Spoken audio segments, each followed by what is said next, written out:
Hello, and welcome to the Six Figure Developer Podcast, the podcast where we talk about new and exciting technologies, professional development, clean code, career advancement, and more. I'm John Calloway. I'm Clayton Hunt. And I'm John Ash. Tonight we'll be with us tonight. Today we'll be taking an unusual standpoint for our podcast. It's our 200th episode, and we are celebrating by kind of doing a devil's advocate episode. Blazer Mr. Magoo on Twitch suggested this topic, and so basically what we're going to do is we're going to take things that normally we frown upon or we dislike, and we are going to do our best to advocate for them, to come up with reasons why they should be something that you do at work or could be something that you do at work, and they aren't always the worst thing in the world. Now, are we going to be sort of ridiculous here, or are we going to try or maybe call it out in different things? Because I could definitely see the bad arguments for, and then there are sometimes good arguments for, like, that are relatively reasonable to hold. I would say let's fight our natures and try not to be too ridiculous. Hopefully, try to be supportive. Try to be suggestive on ways to continue working, and ways to deal with situations that would normally be different from what we might prefer. Yeah, and I think so. It might be worth it to address some of the more playful arguments, simply because those are the things that people might expect, but we could address them in a more serious tone. So mention them and then be serious from then on. I'd like to give it like an actual chance, and not just us playing the whole time. It's going to be hard for me, I'll be honest. But I'll do my best. So which one are we going to start with today? Whichever one you choose. You're the one that starts off the episodes. I also would say, like, to our Twitch listeners, they should feel free to add any ideas that they have that they think they would like to hear an argument for. Go ahead and feel free, and we may or may not select them, but if it's better than the list that we have. Yeah, that is a good point. This is a reminder to the podcast listeners that we do try to live broadcast the episodes on Twitch. We also do live streaming, live coding on Wednesdays. So feel free to join in and heckle us from there. So first on our list, we had the rewrite. So the grand rewrite, like the big Mac Daddy one. Yeah, big burn bang, it all to the ground. Start over. This software is crap. Let's do it again. I have in the past said that there's no need for that. You can refactor slowly the parts that need to change, and the application will get easier to work with. It'll get better to maintain. And if you add testing along the way, then eventually you'll end up with what I would consider to be reasonably good code. Employ the strangler pattern and, right. kind of fix parts of it at a time. Yeah. However, in some code bases that I have worked on recently, they were so old that the technology they were written in was basically dead. Like classic ASP, right? There was an upgrade path for classic ASP to go from classic ASP to ASP.NET 2 to ASP.NET 3.1, and then from 3.1, it's not too difficult to go up the ladder until you get over to like .NET Core or something. However, in attempting to do that, the code was so intermingled. Like there was global variables and all kinds of stuff. There was a 40,000 line code file. I don't understand the problem. Right. So how many classes are in there? At one. Yeah, one. So in a situation like that, if there is a reasonable way to derive the functionality, then I actually think that a rewrite would be the appropriate thing in that case. For that one, it was an API, and so the way that we could have derived the functionality would be to basically reverse engineer the API from the outside. We knew the calls that we were making, and we knew what to expect from those calls. So we could have said, well, as long as we get back the results that we expect, we consider this to be good enough. Yeah, at that point, I would imagine if there were requirements, if there was a document, if there were user stories, if there was something that dictated what the functionality of the existing system should have been, that's probably long gone, right? So you're effectively treating it as a gold standard. You know the inputs, you know the outputs. Mm-hmm. Yeah, exactly. Which is a method for doing unit tests when you have an unknown system and you're trying to wrap test around. Is you start with that gold standard test. I know that if I pass 2 and 2 into this add method, I get back 4. I don't know exactly what it's doing, but I know that I can reproduce those outputs, so I'll do that with a test. And that's just one case. I'm sure there are others.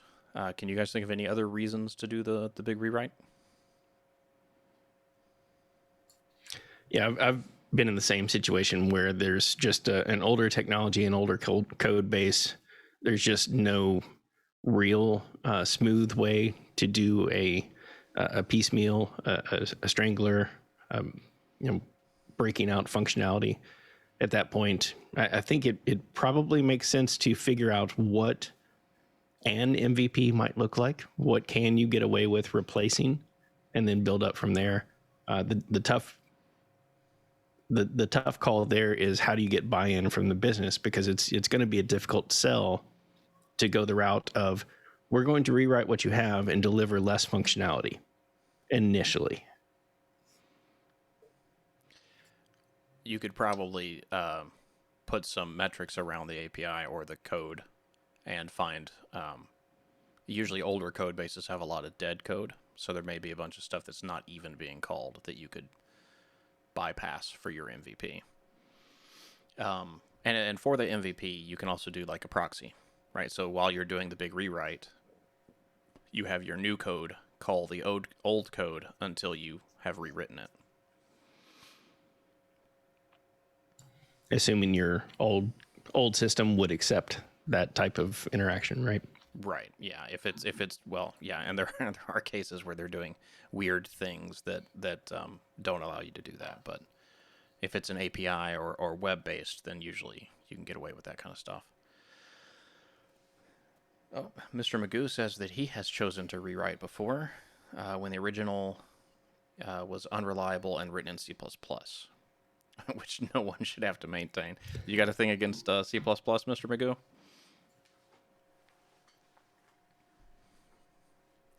The world kind of runs on C++, every operating system at least. So I guess one question I have is, so your case here, and I'm just going to kind of devil's advocate on your devil's advocating. Is it like an angel's advocation? Right. I don't know. It's like double chalk. I don't know. Anyways, what? So in the situation where the code base is too old to bring it to some new standard, I guess the alternate is to continue going with those old standards. But a lot of times that's just not even feasible.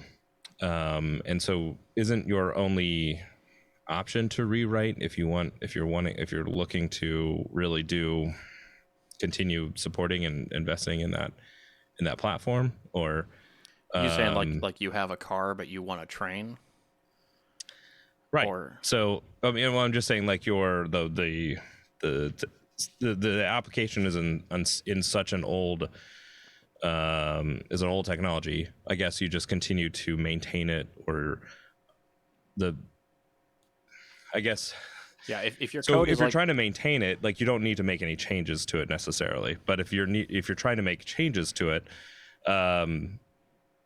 why not just build something brand new, or why not leave what's in place and build a whole new application anyways, like that does whatever new thing you need to do, while the old one still does what the old thing is doing. Or otherwise you're effectively forced into the rewrite. Like, there isn't any other option. So you guys are kind of saying, yes, we're okay with the rewrite, but you're okay with the rewrite in the situation where you, like, what's the alternative to the rewrite? Yeah. So if your old system is COBOL written on an AS400, and it totally works, but you don't want to have anything to do with it, then you're saying you could write like a sidecar application that can do the new functionality, leave Yes. the old functionality alone. Yeah, you could Yes. absolutely do that.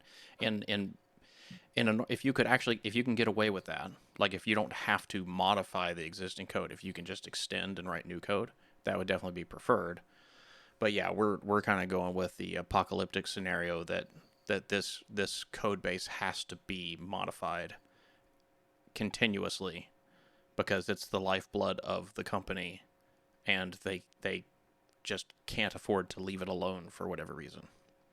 And then you're saying it's better to rewrite it than leave it in the old framework, even though you could leave it in the old framework and make those changes in the old framework, but because of it being the old framework, there's security issues, maybe that old framework's becoming defunct, whatever that might be. It's worse to continue to modify the old framework code than to take the risk of a giant rewrite. Yeah, if you show up to your new job and they tell you that their business is car racing, and they point you towards the sponsored car, and it's a donkey and a wagon, you kind of need to start fresh. Like go build a car. All right, I know what I need to do tomorrow. I feel like the analogies in this episode are just going to be a lot of fun. How old of a framework does this need to be? I mean, like what sort of where do you think that line? Where does something cross that line? I hate to say Obviously, it, but like it depends. age isn't sure, but like Well, so obviously age is not the right thing, but like yeah, if your entire team has been programming for 5 years, then like ECMAScript 2015 is old enough to do the rewrite. Yeah, I would say if we're looking at reasons for a rewrite, I would look at technologies that are no longer supported. If it's a Flash application, if it's a Silverlight application, if there are legitimate reasons that this is no longer going to run, this is no longer going to function, I think that's very much a legitimate reason. If it's this is a language that we're having trouble finding talent for, that we're having trouble finding people that can maintain it, that can enhance it, then maybe there's a business justification for starting to rewrite, starting to break off pieces, maybe or maybe not doing a big bang, full bore rewrite. well, breaking off pieces, I feel like is a different story than It is. So like if the software is poorly written, then you refactor. If it only runs on Windows 98, you rewrite. Like once the system that can run the software or the framework or the language get to a point where they are feasibly no longer supported by the Right. tech group that you have at your company. So what I'm saying is, it feels like you're saying is, yeah, we're all for rewriting when you absolutely have to, but until then, don't rewrite. I mean, what do you want me to say? Go for it. I'm just saying, as far as the advocate, Well, But we're anyways. advocating that a rewrite is not always a bad thing, it's not always about that. but okay. there are it's not.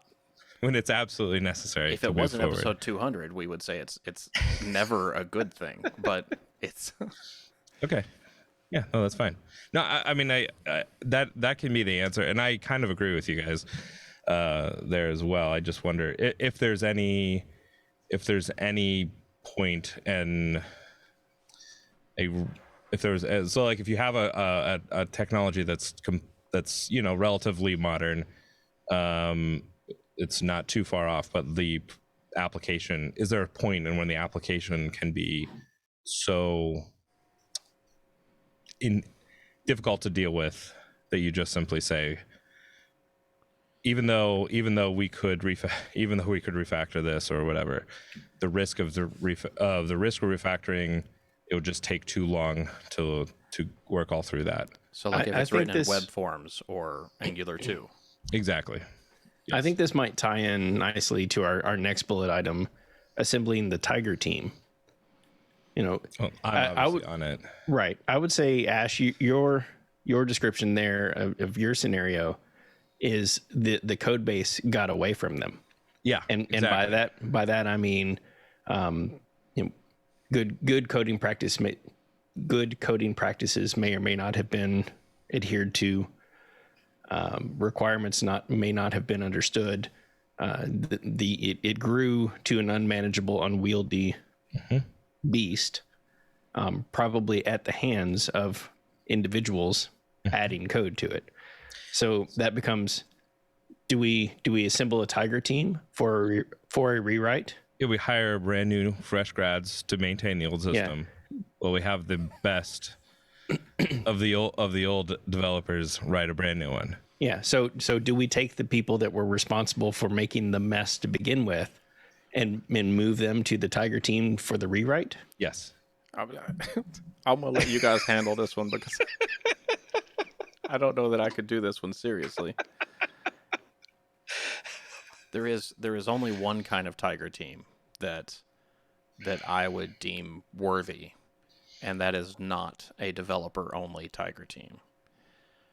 The Tiger team that I would deem worthy is you get a subject matter expert from the core company that knows the ins and outs, right? It doesn't have to be a business person. It just has to be somebody who knows the ins and outs of what it is that you're trying to do.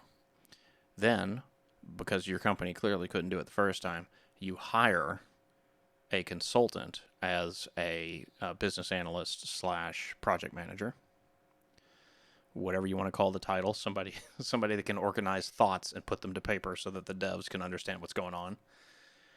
Then you could take what you consider to be the best developers you have, and you give them what should be considered good requirements. And instead of telling them to go 100 miles an hour, you tell them to go 10 miles an hour. Don't do it fast. Do it right. In that case, yes, a specialized team, call it the Tiger team, specifically organized to rewrite the software in a well-maintainable, testable, and functional manner could be a good thing. But what if we have deadlines? What if we have to go fast? Ash? I mean, who doesn't have deadlines and who doesn't have to go fast? Well, yeah, I don't know. Which to go back. So to go back to the Tiger team, Hold on, let me break in real quick go ahead. For those on the podcast, and maybe this makes it into the podcast or not. But for those on Twitch watching, you can see how difficult it is, how much squirming there is on this, like on certain topics. This one in particular. I've been on a Tiger team. I've actually been on a Tiger team that actually worked pretty decently, and I think one of the things that you pointed out with the Tiger team that might be a legitimate, because I didn't even feel like then, but is specialization.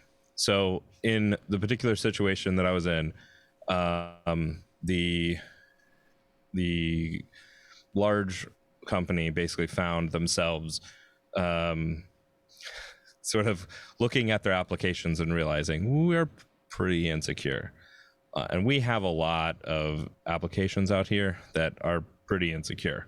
And so they all of a sudden needed to say, we need to have some sort of project to bring all of these applications developed by a vast array of teams into some more secure standards and into some more. So in that situation, they assembled a Tiger team. They brought in a couple experts who didn't really know anything about security until the day before, and then said, hey, you guys need to come and help us, because that's how consulting works. You need to come help us, and that became the focus of that team, was to drive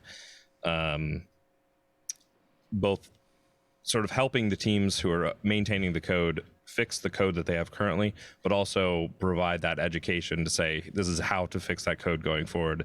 This is how to fix these kinds of issues going forward.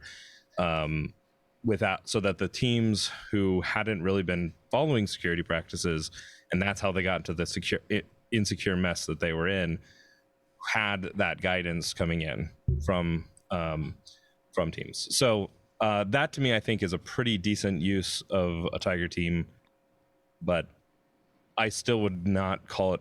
We actually did call it the Tiger team. I was called the Tiger team. That term should just be completely put into a bottle and thrown away and never used again.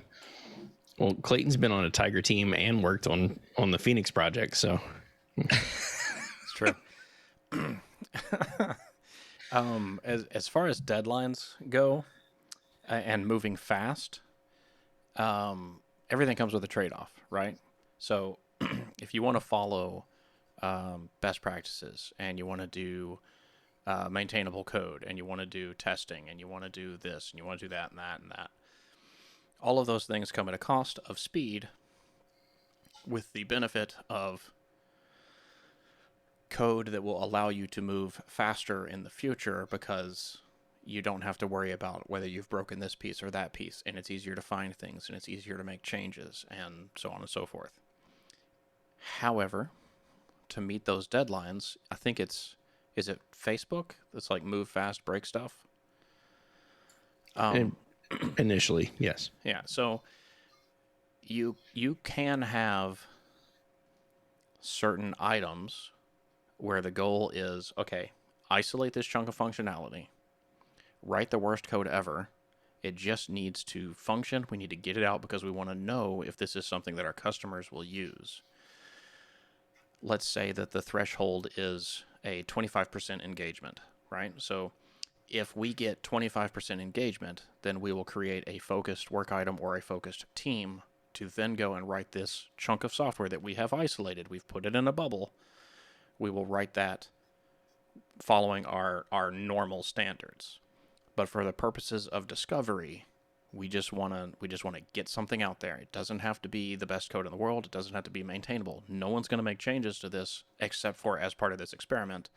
Once we know if it works, we're basically just going to cut it off, amputate it, and rewrite it the way that our standards say that we should write it. In those scenarios, perfectly reasonable to go fast, break stuff, throw your coding principles out the window. You're just trying to get a test, just trying to get some discovery code out the window or out the door. So that's my standpoint on going fast. I mean, going fast, I think it's just a bad term, right? Because if you like, it's a question of like short-term speed versus long-term speed. Going well is always the fastest way to go, but it's long-term fast. It's not short-term fast. Going like throwing quality out the window can be short-term fast, or it could be short-term fast, but not necessarily. But it definitely, there's definitely things that you can cut corners to go faster. Yes. For sure. The ancient Chinese proverb: if you want to go fast, go alone. If you want to go far, go together. Yeah. If so, like it to put it into one of our analogies that we've been breaking out. If you were in a building and the building was a maze, you're in a room. It's got several doors, right? So it's an unknown space. So if you were going to follow safety standards and other things to solve this maze, you would go to the first door. You would inspect the door. You would look at all of the cracks in the door to see if there was any traps on the other side. You'd check the hinges to make sure that nothing was weird. You'd, touch the handle, make sure there wasn't a fire on the other side. You'd do all kinds of, we're being extreme, but you'd do all kinds of things to make sure that that door was safe to open. And then you would open that door. You would check to see if that was the door you should have opened. You close that door, or maybe you inspect all the doors before you open any door, right? You will likely solve the maze efficiently. Like, you might get to the end with opening the least amount of doors. However, you will not solve the maze quickly. If you don't know where you're going. Sometimes the best way to find out where you should go is to throw caution to the wind. So you would just go and open a door. Is that it? No. Shut the door. Open the next door. Is that it? No. Shut the door. So you would not solve the maze efficiently, but you could at least determine where you need to go quickly. And then once you know where you need to go, then you can be cautious about moving forward. Yeah, at the same time, when the doors exit the maze, you may have solved the maze, but you've exited into another maze. And that's the problem with, like, when you exit into other mazes that you then build for yourself that only lead back to the door into the first maze because you went really fast. And those are the sort of things that cause you to yeah, go ahead. take a really long time to actually come to your ultimate solution. And I think that's... Go ahead. I was going to say that the kind of going fast that I'm trying to advocate for is like A/B testing. Yes. We don't know what we want to do. Yep. So we need to get out the website in these 4 different colors. Yep. They don't have to be done correctly. We just need these 4 colors so that we can see which ones the customers like. Once we know which ones the customers like, we're going to back off, and then we're going to do that color correctly. Yeah, and I think that goes to deadlines too, because short deadlines can be met. But what you have to start doing is you have to start stripping down functionality, and you find what that MVP is.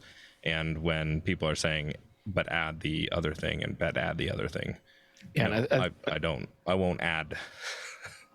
Yeah, I think the important distinction here is that we need to know what we're trying to achieve, what our ultimate goal is, what our immediate goal is, and make sure that everyone is on board with that approach.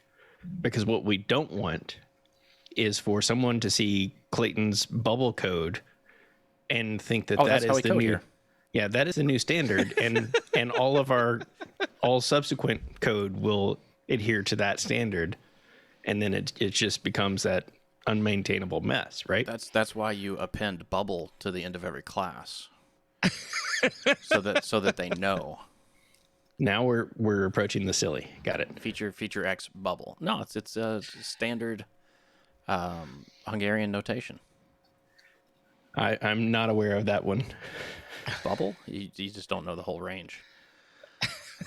You would, if you were doing something like that, you would want to demark it. It would either be another project in another repository, or you would do something like that. You would say this is an experimental item.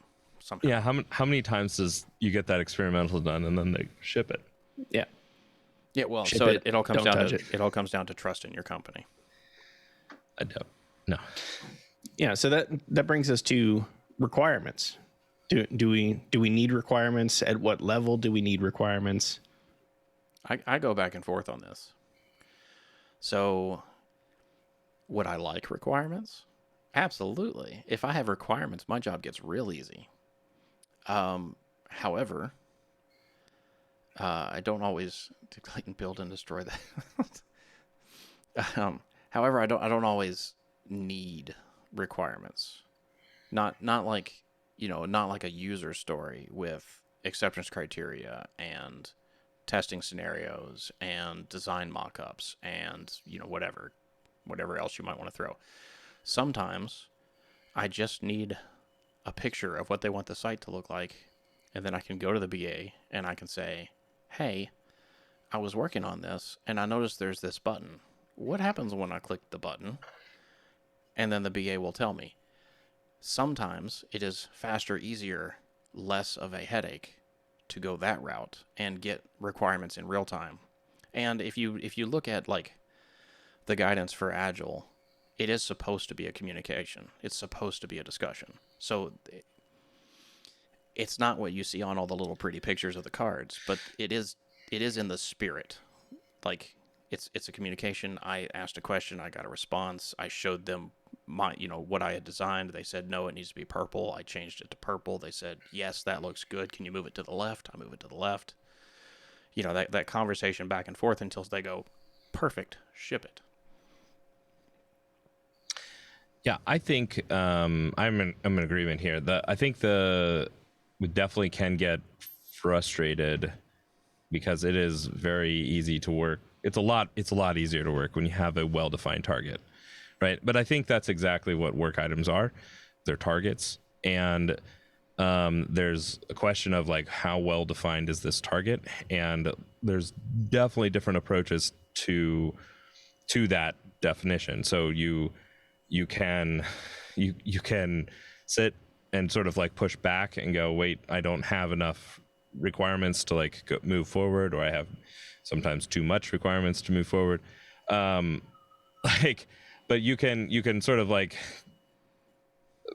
not proceed. But I think a lot of times trying to move forward and produce something to say, here, let me take a stab at the target, but doing it in such a way that allows you to be flexible in changing, accepting the rework that is inevitable, and allowing that to become flexible. So you're sort of like, it's a lot like TDD in the way that when we write TD, we write almost as much of the code as we need to make a break, or as much as a test to make a break, but then only as much code as to make it pass. And so when your target is hazy, you probably should be putting out some code that's pretty hazy and saying, is this roughly what we're looking for? And maybe get that feedback and kind of, they say that's great. Well, then you've achieved it. So until they come back and go, wait, well, it also does this other thing, or it doesn't. But we also wanted it to do something else. Fantastic. But I think Make another work item. We love to have a clear defined target. And I think we get probably a little bit grumpy sometimes when we don't have that clear defined target. Yeah, I think that every single developer would love to have like the golden concept of waterfall. All the requirements have been designed up front. None of it changes. It's all been thoroughly researched. All I got to do is write code, right? And it's all written in a very rigid syntax. I can go. It's practically code, right? Like, we would love that. That's not how anybody but us thinks, though. Do you wonder if that's why so much of the like business struggles to actually get rid of the concept of waterfall? Because we keep asking for it. We keep asking for it effectively. Yeah. So even with user stories, right?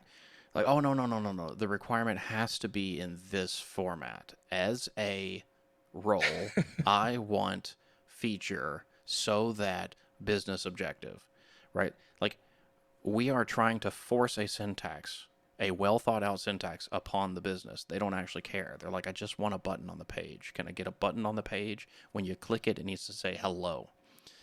That's all they care about. And they want to explain it to us like they're in an elevator and they're just describing what they see in their head. That's what they want to do. They don't get syntax. None of it makes any sense to them. And we're like, no, we need more information. We need more. It doesn't work. That's why there's always that conflict. That's why very recently I've given up on that style of requirement. Now, if I get that style of requirement, I'm overjoyed, but I've given up on it being a guaranteed thing. The thing that I can guarantee that I'm going to get from them is that they want a button on the screen. It needs to be blue, and when you click it, it says hello. If I can get that, and they can draw me a picture, I don't even care if it's a good picture, but if they can draw me any kind of picture, then I'll take the picture. I'll do what I think they want. I'll show that to them. Is this what you wanted? Yes or no? And then we move on. Everybody's happy. I did what they wanted. I got the information I wanted because I asked them for it. I've spent too much of my career being overly strict and angry that they couldn't do their job when they're doing their job the best that they can. I'm asking them to do something else that they don't understand. And maybe I wish they understood it, but they don't. That's not how they think. If they thought like that, they'd be developers and they'd be angry at their BA.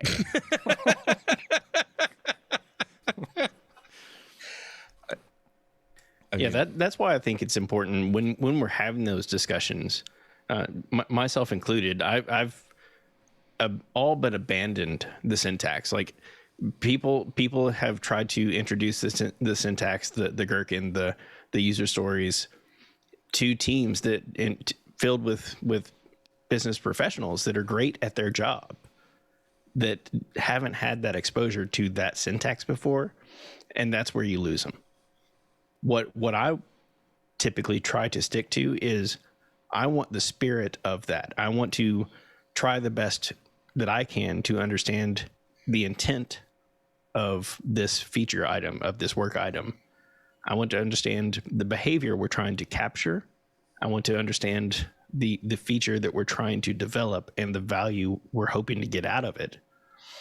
Additionally, I would like to understand how we're going to verify and validate that that story is complete. How do we know when we did our job? So that's obviously the give you a thumbs point. That's the point of the syntax, is to like give you almost a template to try to say, let's get this. But what do you think about? I mean, again, we could say, why don't we just put a template in? But that's just a new version of syntax. How do we encourage that kind of master the intent versus like follow the rule? Yeah, so forget the format. There are just a few parts to a good requirement, no matter how it's written. Okay, from the business side, you have the role, which I mentioned earlier with the user story, but that's just a you have the role. Who is doing this thing, or who wants this thing? You have the feature. So what is it that they want? It could just be they want to click a button, if that's what they want. And then you have the business objective. So that's the value that the company expects to get back out of this thing. Those are on the business side of a requirement, right? They're things that the business should be considering, because that's how they determine the valuation. Is it worth us paying a developer, over $100,000 a year to write this for us? On the development side, we want a context, right? So what are the preconditions? What has to have happened already? What is the action that's being taken? There has to be an action, or we're not really doing anything. I mean, like, if the action is I browsed to the homepage, that's still the action. I opened up the browser. And we have to have a result. So what's supposed to happen? So the precondition, maybe I'm a customer and I know where the website is. The action is I opened up the website in a browser. And the expectation, or the result, is I see the homepage, right? So, like, that's all you need. You have 3 things for the business and 3 things for the developer. We don't necessarily have to care about getting the things for the business. They're nice to have because they let us know that they've thought it out, but they're not required. Those things are typically the user story. They're there to justify the work, not to give us information about how the work needs to be done. The acceptance criteria, which I like to see in Gherkin format, but I've, again, sort of kind of given up on that, is the given preconditions, when action, then result, right? Simple. But if I can get the action, or the preconditions, the action, and the result, I know what to program. I can get most of that from a picture, and I can get the rest of it from asking the BA what's supposed to happen. So, Or doing it and finding out that you did it wrong. Right. I mean, Which hopefully prompts a good conversation to come to that shared understanding of what the original ask was. Yeah. And if they give me a picture, I can at least get that far before I ask questions. And I'll remake the picture and they'll be like, okay, now what? Or, hey, there's this text that was in that picture. Where does that come from? Do we need to translate that? What languages do we need to translate that into? Is this coming from an API call? Is this populating a form? What happens when I click the submit button? Does it go out to an API call? What do we expect to see happen on the customer support side of this whole spiel? Endless questions, but we can ask them directly instead of requiring that the business analyst, who probably just started at the company and doesn't know what's going on anyway, instead of expecting that they're going to put all of this stuff together for us before we even work on it. We need very little information to actually start working on a new feature for the application. Which brings us to another one of Blazor Mr. Magoo's suggestions of starting to build before your design is complete. I mean, you kind of have to, don't you? Is the design ever complete? Are we talking about programming design or application UI design? Are we talking about like architectural design? or workflows and I would go UML and with. stuff? I'm focusing more on the first part of the phrase of starting work before you have an understanding of what you're trying to deliver. Oh, if I didn't, I would never start work. I did work today. I have no idea what I'm doing.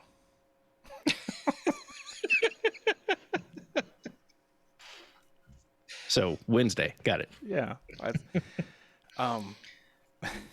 Okay. Yeah, and that can be quite liberating too, because you can do a lot of exploratory experimenting of this is my understanding, and again, that can be a good avenue to have that conversation of this is what I'm thinking, this is the avenue I've started down. Am I on the right path? Is this going to get me where you were thinking we might end up? Yeah, I used to get into analysis paralysis for applications, and that's why I love TDD so much, because it allowed me to ask a very simple question: what's the next thing I need to do? I don't need to know all of it. I just need to know the next thing. And then as far as so, it would be good to take a step back, look at the work that needs to be done, have a conversation about patterns and practices and architecture and all that stuff. But I can also do that stuff along the way as I do just that little bit extra. I write one method. Okay, now let me look at the system as a whole. Where does this method belong? Should it be moved? Can it be pulled out as a class? Is it isolated? Is it grouped together? Are there other things that are going to call this? Yada, yada, yada. Yeah, those tests really do open up a lot of freedom and flexibility to move things around.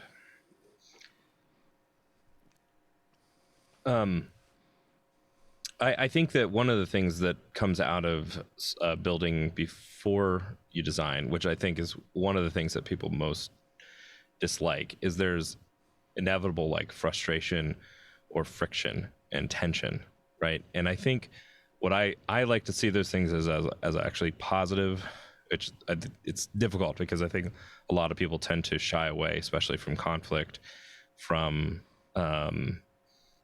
that sort of that tension where different people, different groups are trying to like accomplish different things or work out. But I think that a lot of times that can actually be a very good thing, because it actually can help all of those different forces pulling on one another can actually bring that solution into a better knowledge of the domain, and actually can bring a better solution when it's all said and done, as opposed to a solution where someone thought it up all in their head ahead of time, and they've got all the answers, and now they're just telling people how to execute. You can have a lot less conflict, a lot less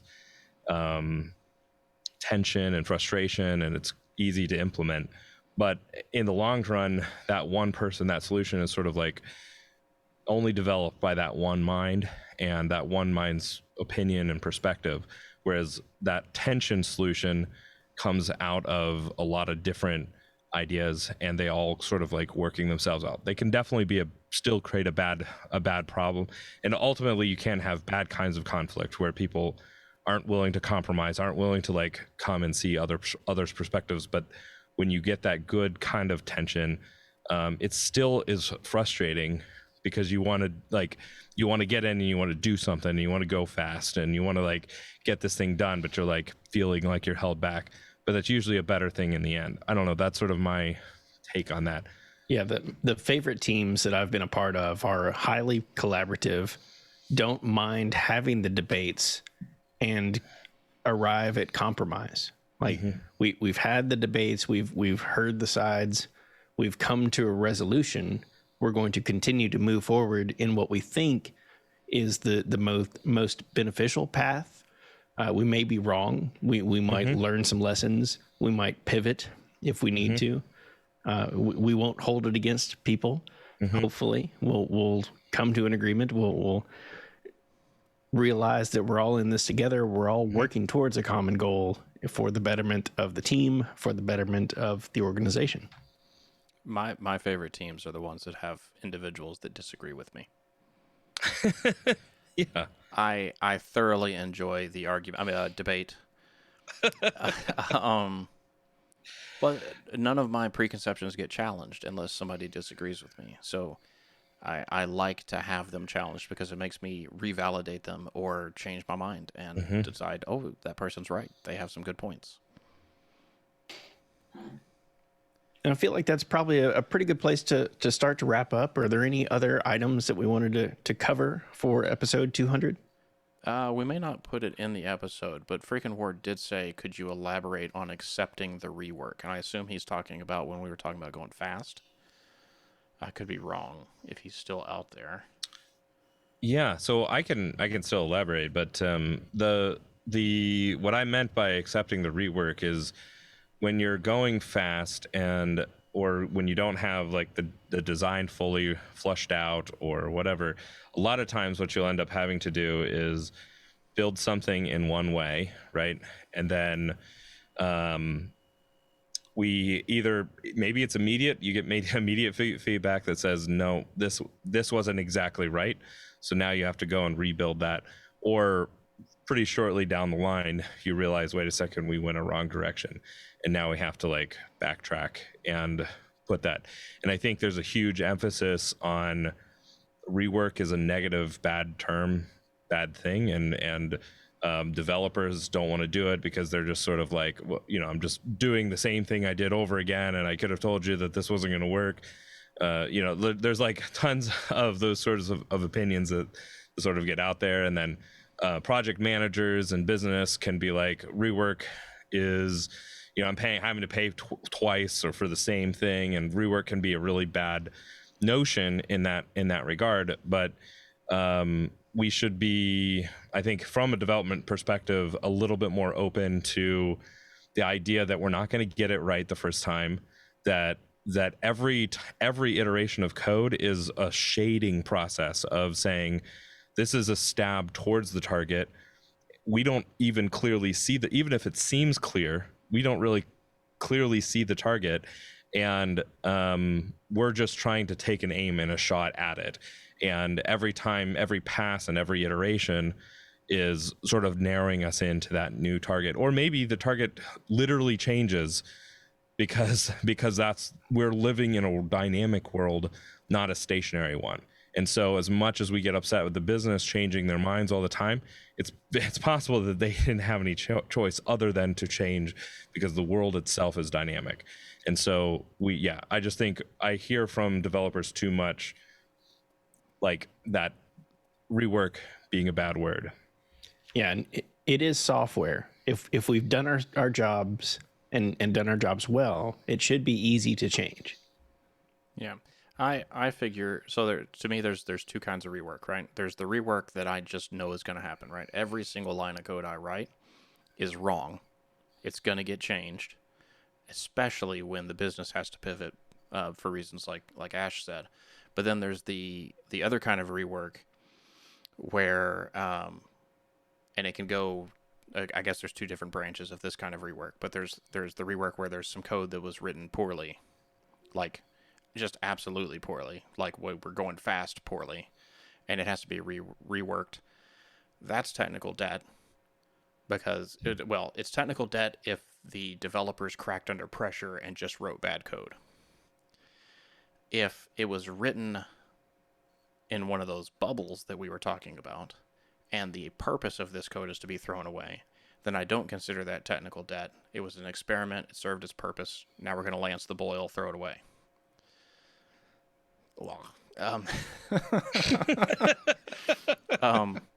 That kind of rework where you're having to rebuild a module, but you're building it to your development practices and standards, as opposed to developing it as a test, which was intentionally done without care to patterns and practices and testing and whatnot. To me, that's not really rework. That is removing something that was a test and then building the actual correct feature. Yes, That's still going to get rewritten because you're still going to do it wrong, and the requirements are going to change, if not immediately, then over time. But to me, that's the acceptable kind of rework that I would like to see. Most businesses are not willing to take on that kind of rework. They think that is technical debt when really it's not. It's two different purposes of code. Those businesses will go out of business soon. All of Because, I mean, that's I think the direction the industry is going, because as DevOps sort of takes in and the need for being able to deliver new features, test new ideas, and kind of get that stuff out quickly, that's sort of the direction you have to go, is short and quick experiments, because if your competitors are able to push out new changes and new ideas much faster than you can, then you don't have enough time to get it right the first time. You have to be able to test an idea and get it out there. So that sort of thing is going to it's taking over, and it's going to take over, and the people that don't will get left behind. All right, we'll call it there. So, chat, thanks so much for joining us this evening. Listeners on the podcast, thanks so much for tuning in and subscribing. We really do appreciate all of the support, all of the messages, all of the likes, subscribes, all of the things. It makes it that much easier to continue to do what we do. This has been an amazing journey for episode 200. We're continuing on and looking forward to the next 200. So with that, we will say thanks, everybody. We'll continue the conversation on Twitch, but we will call the podcast from here. And Clayton, you can take it away from there. Oh, I thought you were going to throw in some kind of line about it depends, but all right. Oh, yeah. So I think the moral of the conversation is it really depends. It depends on the situation, what type of approach might be best in your particular situation. So I think Ash mentioned, be open-minded, realize that we're all in this together, realize that we should all be working together towards a common goal. If you like this episode, please like, rate, and review on iTunes. Find show notes, blog posts, and more. Find show notes, blog posts, and more at sixfiguredev.com. And catch us live each week on Twitch, and be sure to follow us on Twitter at sixfiguredev. This has been another episode of the Six Figure Developer Podcast, helping others helping others reach their potential. I am John Calloway. I'm Clayton Hunt. And I'm John Ash. You were just adding those in extra for me, weren't you? Yep, and apparently I'm going through puberty, so. Oh, you Had to happen said sometime. you weren't mixing this one, so Yeah, no. you were giving me a little extra to go Yep. through. Why did you write dependency injection? That was one of the suggestions. It was the one other of the night. suggestions, yeah. To fight for dependency injection? Against. Or again? Again, I would assume maybe. Yeah. against. All right. Yeah, no after show tonight, I guess, guys, since the whole thing was us just chatting anyway. I mean, we can continue chatting. That's. Oh, well. I mean, Anybody want to chat? I'm chatting. What's on your mind? Wait, did you turn on drop? How's it going at home? I did turn it. You weren't paying any attention. No, I wasn't. I didn't. Ward was paying attention. Oh, yeah, I see it. Okay, good. Yeah, no, things are going well. I'm gonna take the kid on a road trip. It's gonna be great. No, it's not. Yeah, I just did that road trip. I just got back from Yeah, so over but Memorial Day. you guys have way more kids than I do. Friday, I true. left for Kentucky, drove up to Kentucky, hung out with the family on Saturday, left Sunday after lunch, riding in my 17-year-old daughter's car as she drove, and she's never Fun. driven outside of a town. She drove from Kentucky to Florida. The only parts that I drove were the hills in Tennessee and Atlanta. She drove everything else. Yeah, see, I'm planning on making that 900-mile trip over 4 days. So I Yeah. think we're Her good. car doesn't have AC. we only went Nice. like 150 miles. Blaze and but Miss it Magoo, have still a good took all night. day. Appreciate you. Yep. See you next time. Yeah. Yeah, it was not fun, and I injured myself. We were driving. Yeah, but with- whose fault is that? I'm gonna blame my niece. Nice. Is it raining? It is raining finally. Nice. Yeah, I was afraid actually that the thunder and lightning were going to get here during the middle of the podcast. Yeah, it's supposed to rain for like the next week. It's gonna be awesome. I mean, I guess it's about time. It is. It hasn't rained in months. It's great. So with that, I guess, do we have more to chat about? I could really use some time. Okay. So this was, of course, in place of Live Coding Livestream Wednesday Sorry. because of road trips this past Monday for the podcast. Next week, we will be back for the podcast. Let me double check. Yeah, we should be good on Monday, right? Yes, we're back at normal time, 6 p.m. Eastern on Monday, June 7th. Ash will be guest hosting with us on Tuesday for the stpete.net meetup here on the Six Figure Developer channel. That's what we need to do. You do need to do that, so maybe we'll once we get off air, do that real quick. Well, we could get off air, see if he's all set up, and basically get back on air on his computer instead of on mine. We could. Yeah, maybe. Just for a test. Yeah. I will not be here for Live Coding Live Wednesday next week. If you guys want to do it, that's up to you. I'll be in Disney. So no Live Coding Live chat live stuff next Wednesday. Next Just week is the vacation week. Yeah, podcast on Monday, 6 p.m. Eastern, and meetup on Tuesday at 7 p.m. Eastern on the Six Figure Developer channel here. With that, we will raid our friend. Oh, wait, are we going to raid and then jump right back on? You could do that. I mean, we don't need people here for his test. There's 3 of us, but and I don't know how long it'll take for him to get back on. So Yeah, let's raid Professor Void. I think would not assume that I'm going to be on right away. Yeah, let's raid Professor Void. And with that, say thanks everybody. See you next time. It's just me. Adios. Ow, my hand. You have it focused on me. No, it's showing everybody. Oh. Yeah. I don't know what Gotcha. Yeah, I think you I got focused it. yourself. I had just